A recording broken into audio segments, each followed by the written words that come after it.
Emma Rodriguez hadn't slept in 37 hours. Her eyes were red and swollen, her hands were shaking, and her 5-year-old son Liam was lying in her arms, his small body wrapped in a blanket that was soaked through with lake water. He wasn't breathing.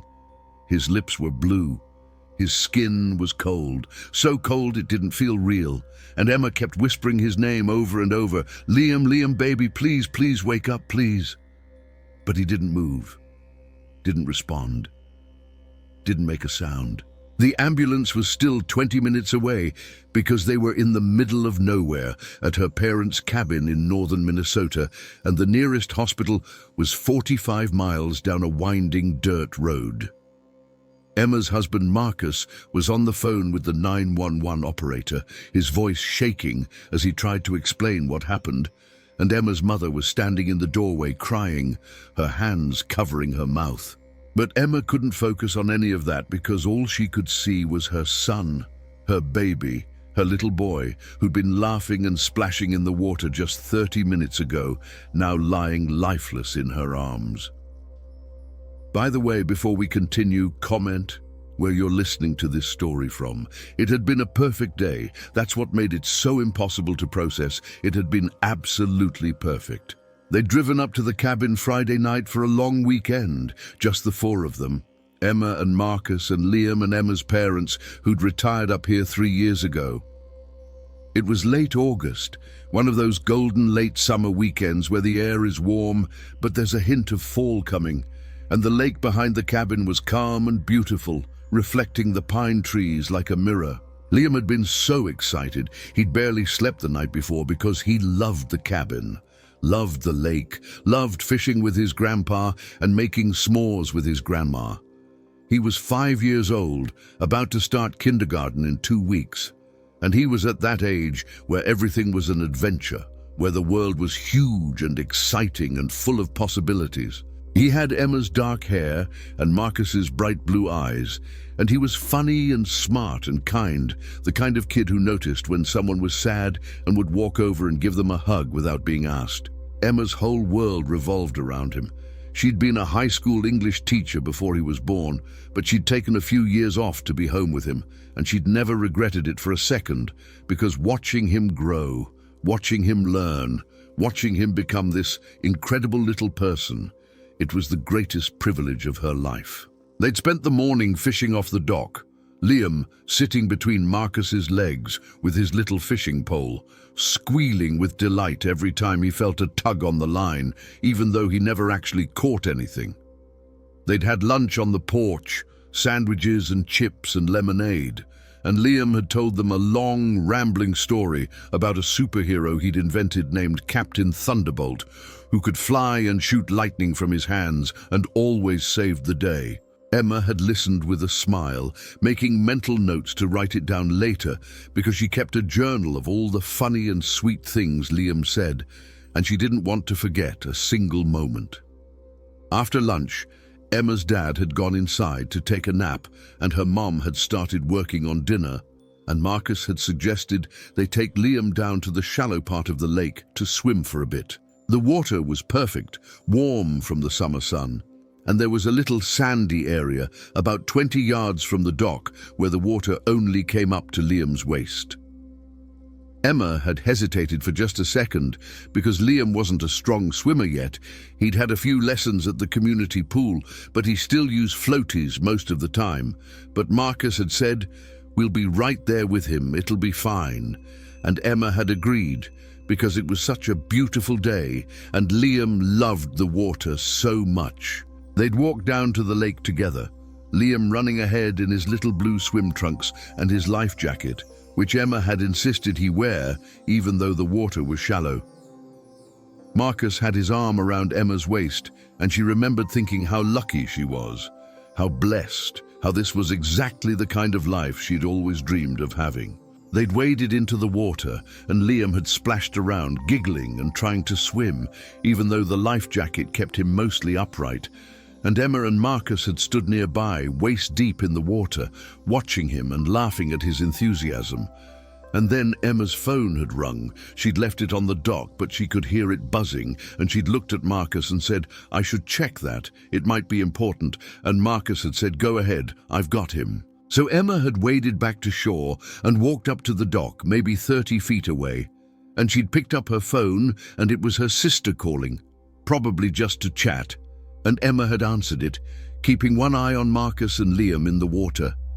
Her sister had started telling her about some drama with her husband's family, and Emma had been half listening, still watching the lake, when she'd heard Marcus shout her name. Not a casual call, not a "Hey, come here," but a scream, "Emma, Emma." And she dropped the phone and started running before her brain even processed what was happening. Marcus was thrashing in the water, diving under, coming up, diving under again, and Liam was gone. Emma couldn't see him anywhere, and she'd screamed, "Where is he? Where is he?" And Marcus had gasped, "He went under. I can't find him. I can't find him."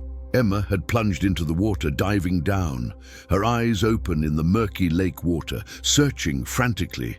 And it had only been maybe 10 seconds, but it felt like hours. And then she'd seen him, a small shape on the bottom, maybe 6 feet down, not moving. She'd grabbed him and pulled him up, breaking the surface and dragging him toward shore, and Marcus had been right there helping her, both of them sobbing and shouting, and they'd laid him on the sand. His life jacket was still on, but somehow he'd gotten tangled in some weeds or something, Marcus said later. "I only looked away for a second. I swear I only looked away for a second. He was right there, and then he wasn't." Emma had started doing chest compressions immediately. She'd taken a CPR class when Liam was a baby, and she'd tilted his head back and breathed into his little mouth and pressed on his chest. 30 compressions, 2 breaths, 30 compressions, 2 breaths. "Come on, baby, come on, breathe, breathe for mommy." Marcus had run to get her parents and to call 911, and Emma's mom had come running down screaming, her dad right behind her. And Emma's dad had tried to take over the CPR, but Emma had pushed his hands away. "No, no, I've got him, I've got him." And she'd kept going, kept pressing, kept breathing into his mouth. "Come on, Liam, come on, baby, you're okay. You're going to be okay. Mommy's here." But he wasn't okay, because after 5 minutes of CPR, he still wasn't breathing. And after 10 minutes, his lips were turning blue. And after 15 minutes, Emma's arms were shaking so badly she could barely keep pressing, but she wouldn't stop. She couldn't stop, because stopping meant giving up, and she would never give up on her son. Never. Marcus had gotten through to 911, and they'd told him to keep doing CPR. The ambulance was on its way, but it would take time because they were so remote. And Marcus had knelt beside Emma and put his hand on her back and said, "Emma, Emma, maybe we should." But Emma had cut him off. "No, he's going to be okay. He's going to be okay." And she'd kept going, kept fighting, even though deep down, in a place she didn't want to acknowledge, she could feel that he was already gone. They'd finally gotten him up to the cabin, and Emma had wrapped him in a blanket, still trying to warm him up, even though she knew. And she'd sat on the couch with him in her arms, rocking him, touching his face, his hair, his little hands that were so cold, so terribly cold. Marcus was still on the phone with the operator, and Emma's parents were hovering nearby, not knowing what to do, what to say. And the silence in the room was deafening except for Emma's voice, broken and raw, saying, "Wake up, baby, please wake up. Mommy needs you to wake up, please, Liam, please." Emma had grown up in church. Her parents had taken her every Sunday when she was a kid, and she'd believed in God in that vague, cultural way that a lot of people do, like, of course God exists. Of course he's up there somewhere watching over everything. She'd gotten confirmed when she was 13, gone to youth group in high school, even volunteered in the children's ministry for a while when she was in college. But somewhere along the way, it had faded. Not all at once, but gradually, like a slow drift. She'd met Marcus in grad school, and they'd gotten married, and life got busy, and church became something they did on Christmas and Easter, if they remembered. And prayer became something she only thought about when she needed something, like when she was waiting for her pregnancy test results, or when Marcus was interviewing for a big job. She wasn't hostile to God. She still considered herself a Christian if someone asked, but he wasn't part of her daily life. He wasn't someone she talked to or thought about regularly. He was just this distant concept, this vague presence that existed somewhere out there, but didn't really intersect with her actual everyday existence. And honestly, she'd been fine with that. Her life was good. She had a husband she loved and a son she adored, and good parents and good friends and a nice house and plans for the future. And she didn't feel like anything was missing. But now, sitting here with her dead son in her arms, Emma realized she'd been wrong about everything. Because if God was real, if he was actually up there, then he'd just let this happen.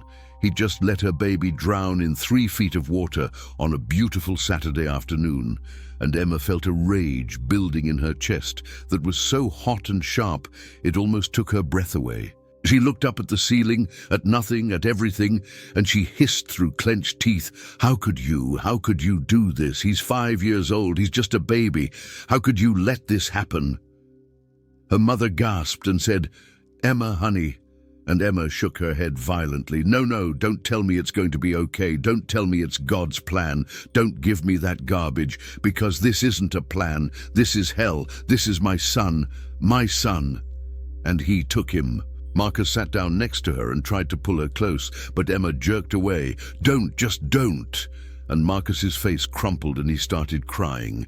Huge, gasping sobs, and Emma felt guilty for a split second. But then the rage came back, because why should she comfort anyone when her son was dead? When her whole world had just shattered into a million pieces? The operator on the phone was saying something about continuing CPR, but Emma couldn't do it anymore. Her arms felt like lead, and her whole body was shaking, and she looked down at Liam's face, his perfect little face, and she whispered, "I'm sorry, baby, I'm so sorry. I should have been watching. I should have been right there. This is my fault. This is all my fault." Marcus said, No, Emma, it's not your fault. It was an accident. It happened so fast." But Emma couldn't hear him because the guilt was crushing her, suffocating her. How could she have walked away? How could she have answered that stupid phone call? How could she have not been there when he needed her? She bent over Liam's body and sobbed into his wet hair. "I'm sorry, I'm so sorry. Please come back. Please don't leave me. I can't do this without you. I can't live in a world where you don't exist." She'd heard people talk about grief before, about losing someone you love, but she'd never understood it, not really. Not until this moment, when she felt like someone had reached into her chest and ripped out her heart, and she was supposed to just keep breathing. Keep existing, keep being a person even though the most important part of her was gone. Time became strange and fluid. Emma didn't know if it had been 5 minutes or 50, but at some point she heard sirens in the distance, and then voices and footsteps. And paramedics were rushing in with equipment, and they were trying to take Liam from her arms. But Emma held on tighter. No, you can't have him. He's mine. He's my baby." One of the paramedics, a woman with kind eyes, knelt down in front of Emma and said gently, "Ma'am, I know this is hard, but we need to try to help him. Please let us try." And something in her voice made Emma's arms loosen just enough for them to take him. They laid him on the floor and started working on him. More CPR, checking for a pulse, hooking up monitors, and Emma watched from the couch, unable to move, unable to look away. She heard them saying things like, "No pulse, no respiration. How long has he been down?" And Marcus was answering, "About 40 minutes, maybe longer." And one of the paramedics looked at his partner with an expression Emma couldn't read, but that made her stomach drop even further. They worked on him for what felt like forever, and then the male paramedic sat back on his heels and said quietly, "I'm sorry. There's nothing we can do. He's been without oxygen for too long. Even if we could restart his heart, the brain damage would be." And Emma screamed, "Don't say that. Don't you dare say that. You keep trying. You don't give up on him. You keep trying." The female paramedic looked at Emma with tears in her eyes and said, "I'm so sorry, Mom. I wish there was something we could do, but he's gone. He's been gone for a while now. And there's no brain activity. There's no—" But Emma cut her off, screaming louder now, "I don't care. I don't care what you think. You try again. You do your job, and you try again." Marcus put his arms around Emma and pulled her against his chest, and this time she let him, because she didn't have the strength to fight anymore, and she collapsed into him, wailing, "No, no, no, this can't be happening, this isn't real. God, please, please, this can't be real." The paramedics stayed for a little while longer, talking quietly to Emma's parents about what happens next, about calling the coroner, about making arrangements. And Emma heard the words, but they didn't make sense. They were talking about her son, like he was already in the past tense, like he was already a memory, and she wanted to scream at them to stop, to shut up, to leave her house and never come back. Eventually they did leave, and it was just the family again, sitting in this cabin that had been full of joy and laughter just hours ago, and was now the worst place Emma had ever been in her entire life. Emma's dad suggested they move Liam to the bedroom, that Emma shouldn't have to, but Emma shook her head violently and said, "No, I'm not letting go of him. I'm never letting go of him." And she pulled his body back into her arms and held him close, her cheek pressed against his cold forehead. Marcus sat beside her, his hand on her leg, and they didn't talk, because there was nothing to say. What words could possibly make this better? What words could possibly touch this kind of pain?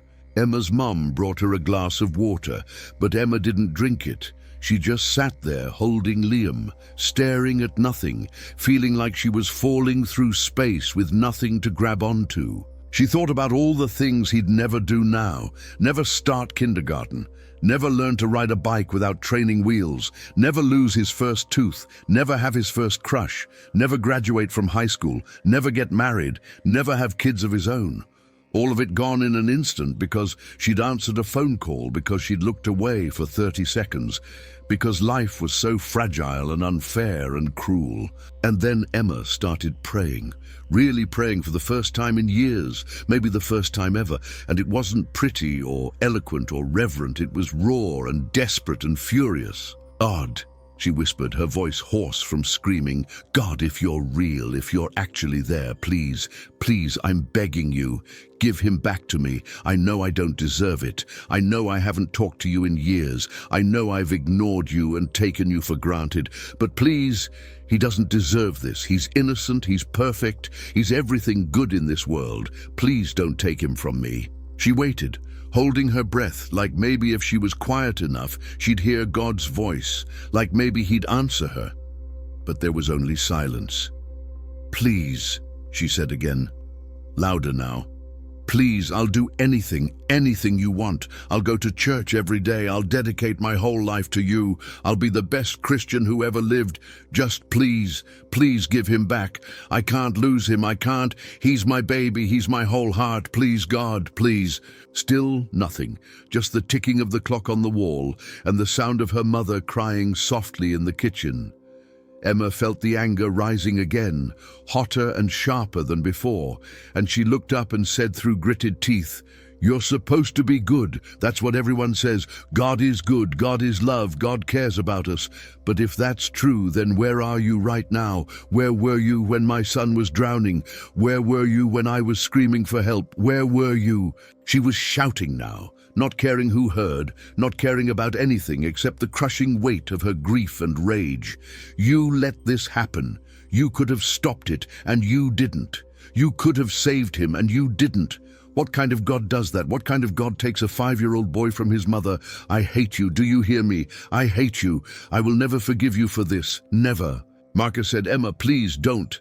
But Emma shook her head. "Why not? Why shouldn't I say it? It's the truth. He took our son. He took everything.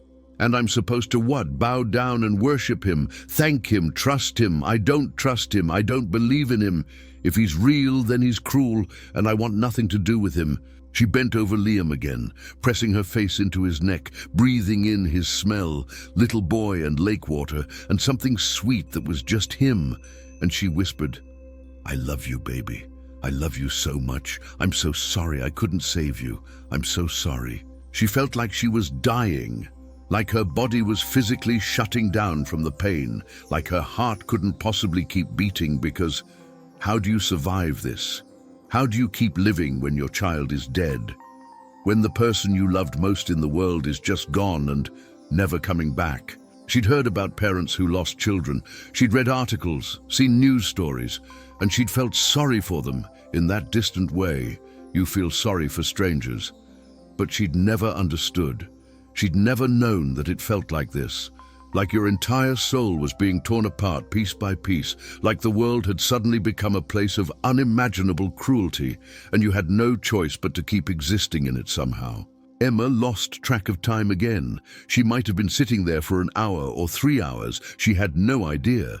But at some point, she became aware of something changing in the room.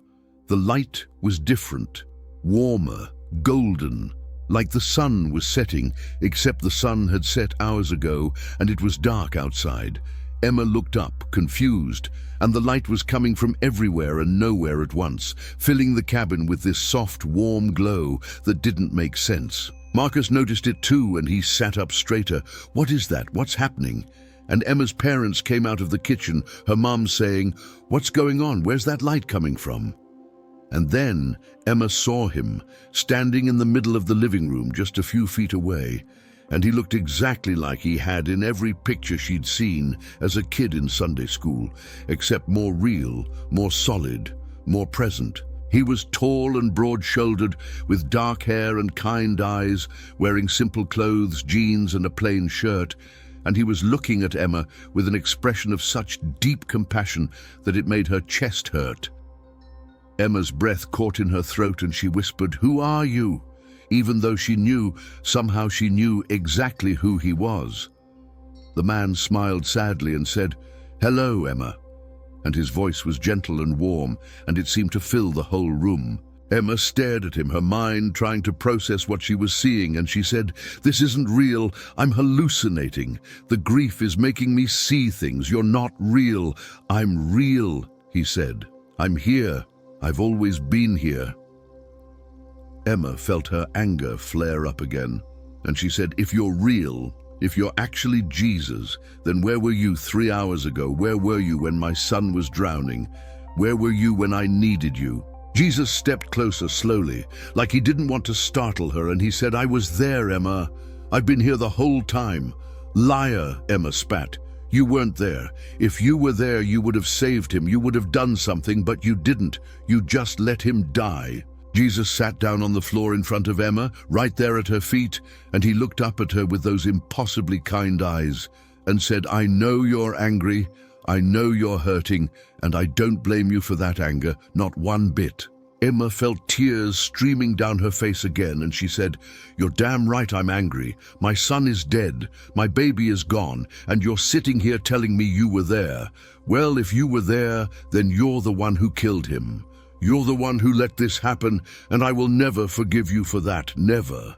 Jesus didn't flinch. He just kept looking at her with that same compassion, and he said, "Emma, I didn't kill your son. I didn't let this happen. This world is broken. It's full of tragedy and pain and death, and none of that was ever part of my plan. I hate it as much as you do." "Then why," Emma screamed, "why do you let it happen?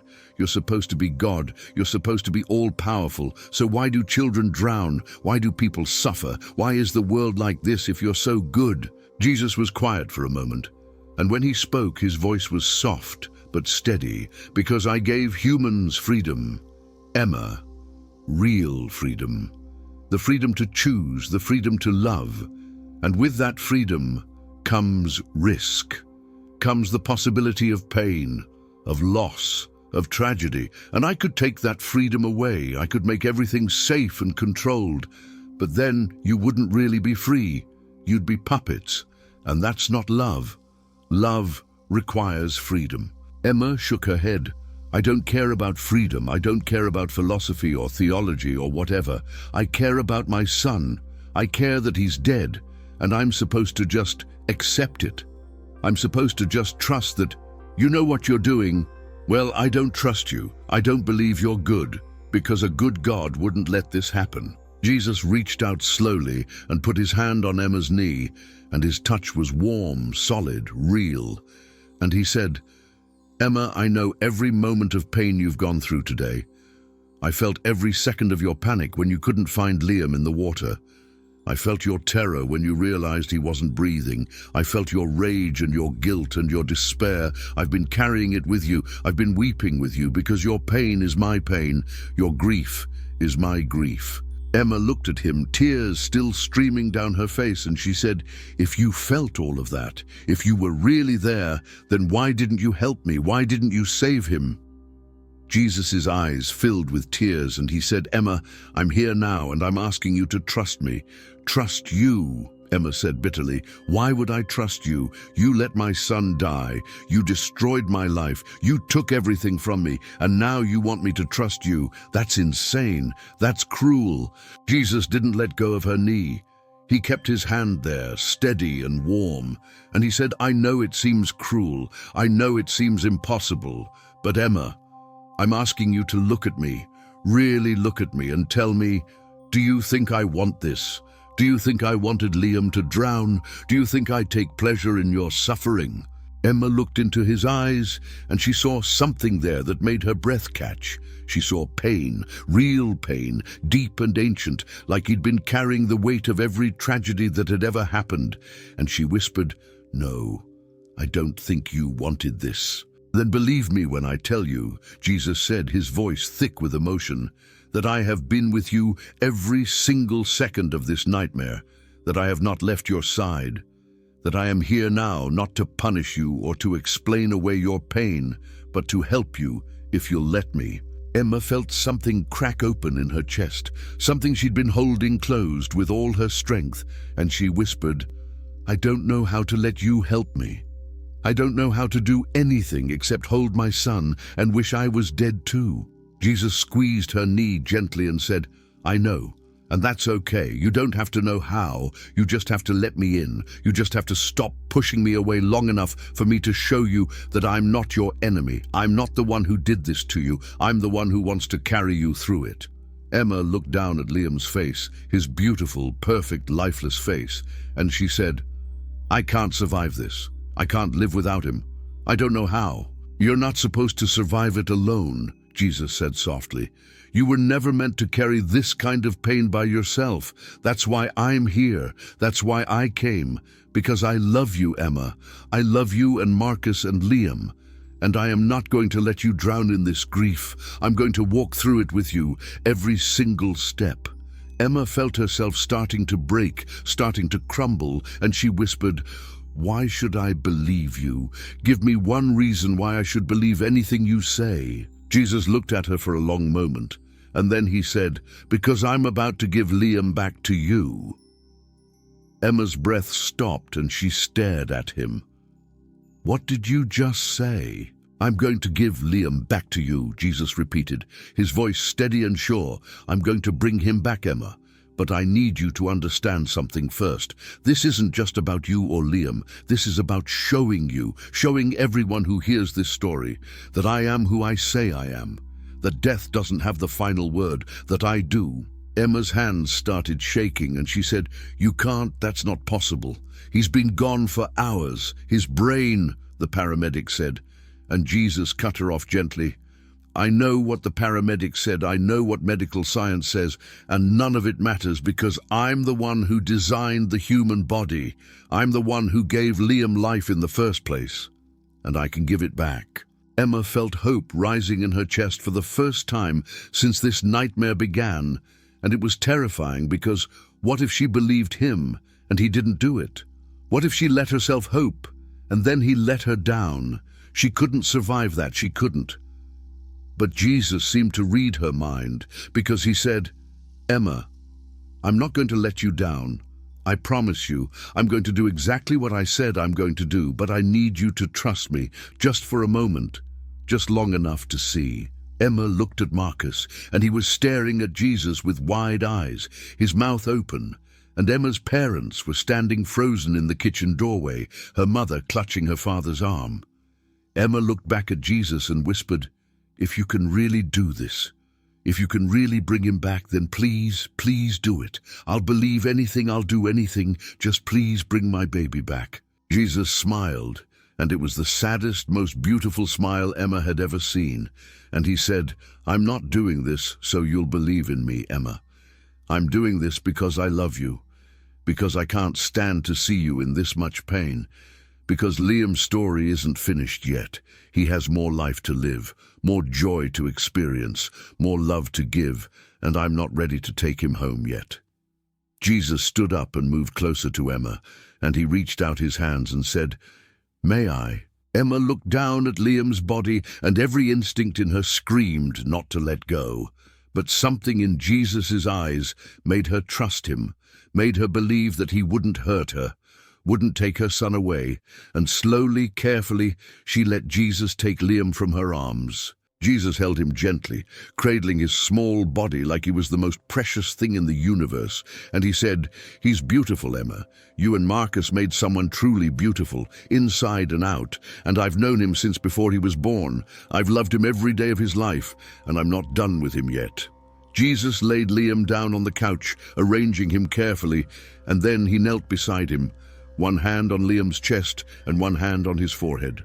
Emma watched, holding her breath, her heart pounding so hard she thought it might explode. Jesus closed his eyes and said, "Liam," and his voice resonated through the room like music, like thunder, like the voice that spoke the world into existence. "Liam, it's time to come back. I'm calling you home to your mother." Nothing happened. 1 second, 2 seconds, 3, and Emma felt panic rising. What if it didn't work? What if even Jesus couldn't bring him back? But then Liam's chest moved, just a little, just a tiny rise and fall. Emma gasped, and Marcus grabbed her hand, squeezing so hard it hurt. Jesus smiled and said, "That's it, Liam. Breathe, come back to us. Your mom is waiting for you." Liam's chest rose again. This time a full breath, and color started spreading across his face, his blue lips turning pink, his pale skin warming. Emma started crying, huge gasping sobs, and Marcus was crying too, saying, oh my God," over and over. Jesus kept his hands on Liam, steady and sure, and he said, "Open your eyes, Liam. Wake up. It's time to wake up." And Liam's eyes opened, those bright blue eyes that Emma loved so much, and he blinked, confused, looking around the room. He saw Jesus first, and his eyes went wide. And Jesus smiled at him and said, "Hello, Liam. Welcome back." Then Liam's eyes found Emma, and he said, "Mommy." And his voice was small and scared and perfect. Emma lunged forward, pulling Liam into her arms, and he was warm, he was breathing, he was alive, and she sobbed into his hair, saying, "Baby, baby, oh my God, baby, you're okay, you're okay." Liam wrapped his little arms around her neck and said, "Mommy, I was in the water and I couldn't breathe, and I was scared, and then I wasn't scared anymore. I was with him, and he pointed at Jesus, and he told me I had to go back. He told me you needed me." Emma pulled back just enough to look at Liam's face, touching his cheeks, his hair, his arms, making sure he was real, making sure this was actually happening, and she said, "Are you hurt? Does anything hurt, baby? Talk to me." Liam shook his head and said, "No, I'm okay, Mommy. I feel good, I'm just tired." Marcus was on his knees now, his arms around both Emma and Liam, and he was crying so hard he couldn't speak. And Emma's parents rushed over, her mother touching Liam's face, saying, "Oh, thank God, thank you, Jesus."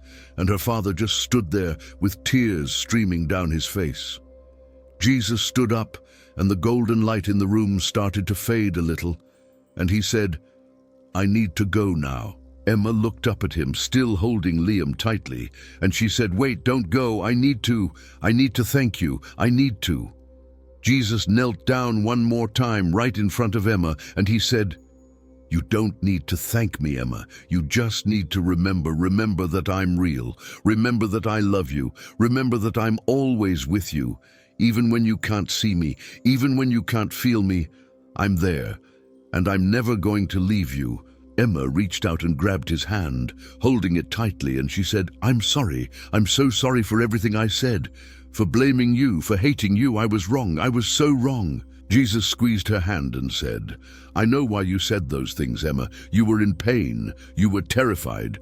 And I don't hold any of that against you, not for a second. I just want you to know that I understand. I understand your pain better than anyone else could, because I've felt it. I carried it with you, and I always will." Emma felt something shift inside her, something deep and profound, and she whispered, "Why did you do this? Why did you bring him back?" Jesus smiled and said, "Because you asked me to, because I love you, because I wanted you to know, beyond any shadow of doubt, that I am real, that I am good, that I care about every detail of your life, and that nothing, absolutely nothing, is impossible for me." Emma looked down at Liam, who was resting his head on her shoulder, already half asleep, and she said, "What do I do now? How do I live after this? How do I make sense of it?" Jesus stood up and he said, "You don't have to make sense of it, Emma. You just have to live it. Love your son, love your husband, be grateful for every single day, and tell people what happened here. Tell them that miracles still happen, that God still cares, that he still shows up when people are at their lowest, and most importantly, tell them that he loves them, that he's waiting for them to let him in, just like you did." Emma nodded, tears still streaming down her face, and she said, "I will, I promise. I'll tell everyone. I'll never stop telling people."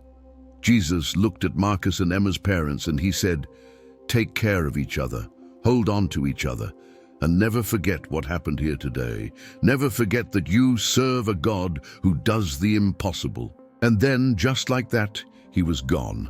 The golden light faded completely, and the room looked normal again. Just a regular cabin living room with regular lamps and regular furniture. But Liam was alive, breathing deeply in Emma's arms, his little heart beating strong and steady against her chest, and nothing about that was regular, nothing about that was normal. It was the most extraordinary thing that had ever happened. Emma looked at Marcus, and he looked at her, and they both started laughing, not because anything was funny, but because they were so overwhelmed, so grateful, so completely undone by what they'd just witnessed. Emma's mom collapsed into a chair, her hand over her heart, and her dad sat down heavily on the floor, shaking his head in disbelief. The rest of that night was a blur. They called the paramedics back, and when they arrived and saw Liam sitting up, talking, completely fine, they couldn't believe it. The same female paramedic who'd pronounced him dead earlier just stood in the doorway with her hand over her mouth, saying, "This is impossible, this doesn't happen. I checked him myself. He was gone. He was completely gone." They examined Liam thoroughly, checking his vitals, listening to his heart and lungs, looking in his eyes, and every single test came back perfect. Better than perfect, like he'd never been in the water at all, like nothing had ever happened. The paramedics kept looking at each other, completely baffled. And finally, the male paramedic said, "I don't know what to tell you. This defies every bit of medical training I have. He was clinically dead for over an hour. His brain should have been destroyed from lack of oxygen, but he's completely fine. There's not even any water in his lungs anymore. It's like a miracle." Emma smiled through her tears and said, "That's exactly what it was. It was a miracle." Word spread fast.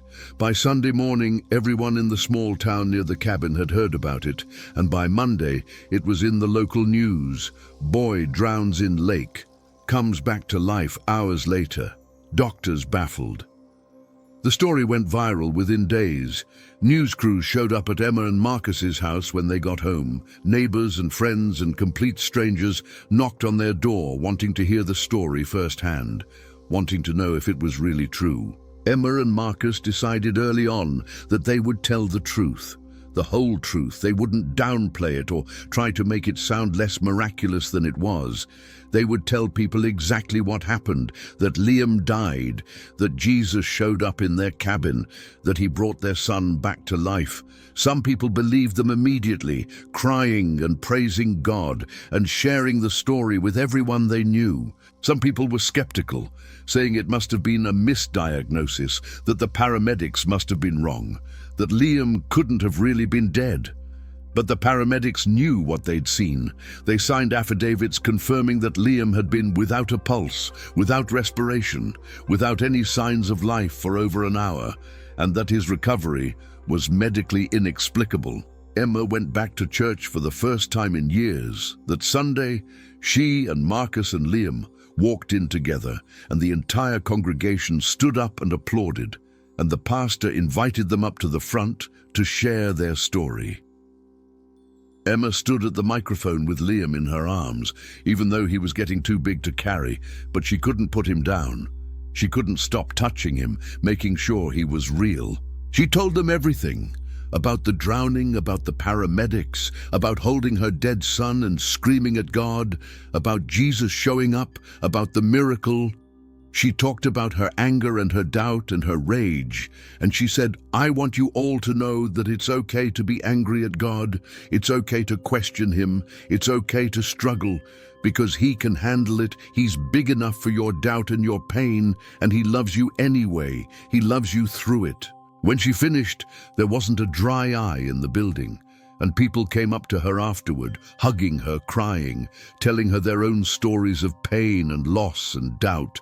And Emma realized that this was what Jesus had meant when He said to tell people, because her story gave other people permission to be honest, permission to bring their pain to God instead of hiding it, permission to hope that miracles might still happen.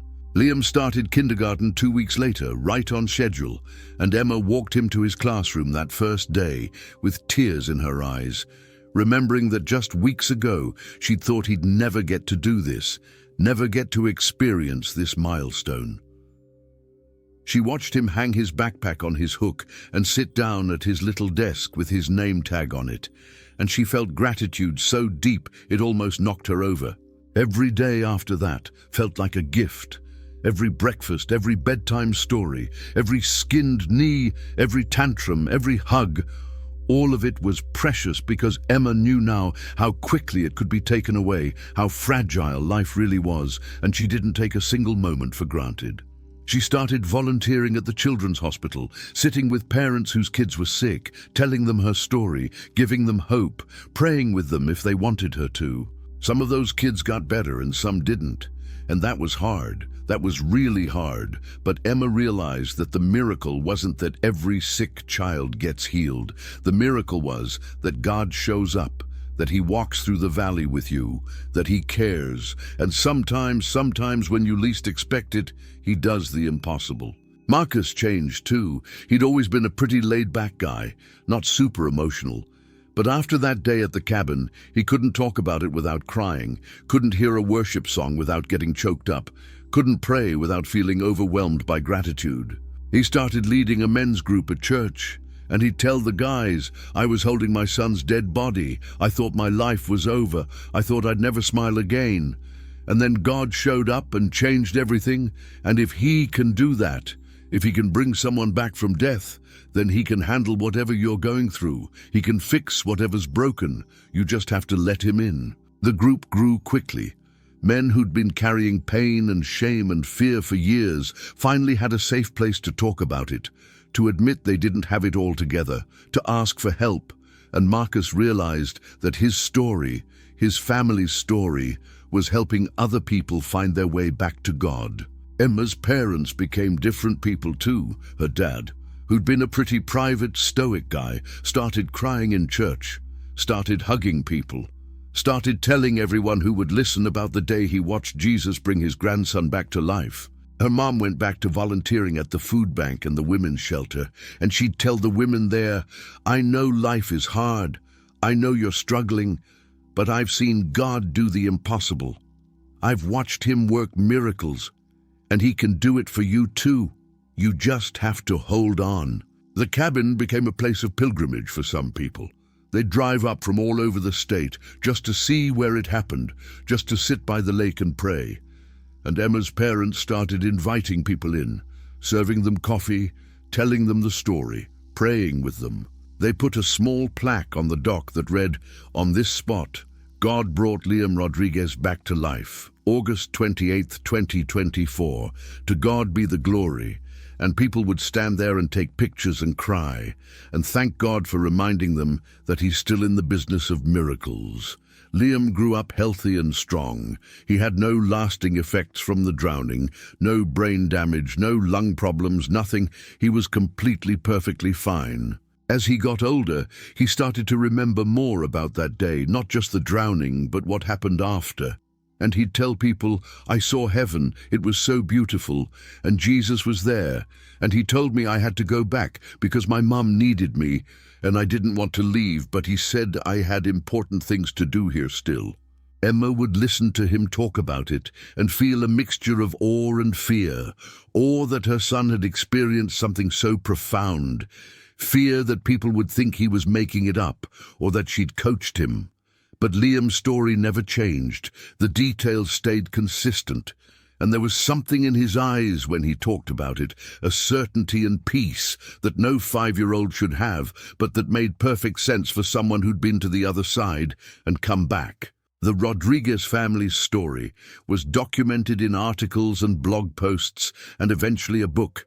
Emma wrote down everything that happened, every detail, every emotion, every word Jesus had said to her, because she wanted people to know the whole truth, wanted them to understand that miracles aren't just fairy tales, they're real. They still happen. God still shows up.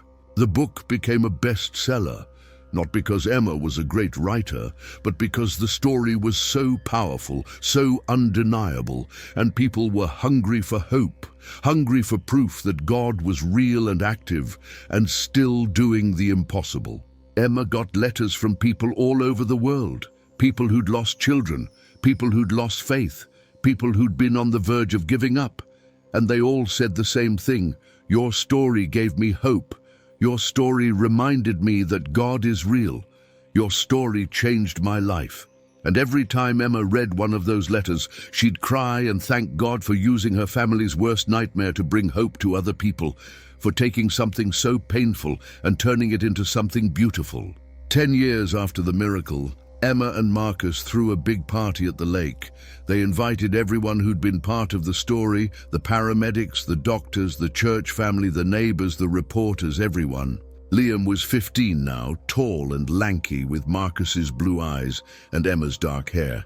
And he stood up in front of everyone and said, I know a lot of you remember me as the kid who died and came back. And that's true. That happened. But what I want you to know is that ever since that day, I've known with absolute certainty that God is real, that he loves us, that he's with us even in the darkest moments, and that nothing is impossible for him. He looked at Emma and Marcus and said, my parents taught me to be grateful, to never take a single day for granted, to tell people about what God did for us. And I promise I'm going to spend the rest of my life doing exactly that. I'm going to tell everyone I meet that miracles still happen, that God still cares, that he's still in the business of doing the impossible. Emma stood there listening to her son, this miraculous boy who shouldn't be alive but was, and she felt overwhelmed by gratitude, by love, by the mystery and beauty of a God who would show up in a cabin in Minnesota and bring a dead child back to life just because a broken mother asked him to. She thought about that night, about holding Liam's cold body, about screaming at God, about the moment Jesus walked in and changed everything, and she realized that her whole life had been divided into before and after, before the miracle and after, and she could never be the same person she was before. She'd learned things about God that night that she never could have learned any other way. She'd learned that he's not distant or cold or indifferent. He's right here, closer than we think, caring about every detail, weeping when we weep, rejoicing when we rejoice, and willing sometimes, when it serves his purposes and his plans, to break all the rules and do something that defies explanation, just to show us he's real. The party that night went late. People sitting around the fire pit by the lake, telling stories, singing worship songs, crying and laughing and marveling at what God had done. Emma sat with Liam on one side and Marcus on the other, her parents across the fire, and she looked up at the stars and whispered, thank you for giving him back to me. Thank you for showing up when I needed you most. Thank you for being real. And in the stillness of that moment, in the space between the crackling of the fire and the laughter of her family, Emma felt it, that same warm presence she'd felt 10 years ago, that same gentle assurance, and she knew, absolutely knew, that Jesus was there with them, that he'd kept his promise, that he'd never left, and that he never would. Because that's what miracles do. They don't just change circumstances, they change people, they change hearts, they change everything. And Emma Rodriguez, Marcus Rodriguez, Liam Rodriguez, they were living proof that God is real, that He still does miracles, that death doesn't have the final word, and that nothing, absolutely nothing, is impossible for Him.